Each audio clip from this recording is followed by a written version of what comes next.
paglaom sa matag pangitabo sa atong kinabuhi. Paglaom lamang ang kanunay imiti sa kasing-kasing ipati og dili itago kusganon tingwa makabot kung kini mapalambo. Kung problema mo abot, dili ka maluya. Sa Diyos lamang salig ang imong pangaliya. Muabot ang adlaw, kalapusan mo. Way duha-duha. Ang imong ugma, sigurado, busak magmaya. Pulutas, mga palengke, maraming ang prutas. Ang lahat nga ito ay pampalakas. May pinya at papaya, langka at mabulo. Marami pang iba, maibigan mo. Mayroong isang bata na matalino, di naniniwala sa mundo. Araw at gabi, siya ay nagtatrabaho, kaya sa buhay niya, siya ay umasenso. Munti naming bahay ay mahal kong tunay.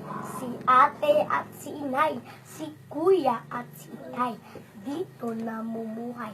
Paligid ay makahoy, may bayabas at kasoy. Sa batis ay patuloy, ang tubig sa pagdaloy. Ang hangin malamig, ang simoy. Bahay kubo, ang bahay na kubo, naligid ng bakod. May tanim sa harap, may tanim sa likod. Palaging malinis, palaging maayos. May mga bulaklak, may gulay at talbos. Sa katuwang hapon ay pawang pampanso. Tanging kayamanan ng tao masino.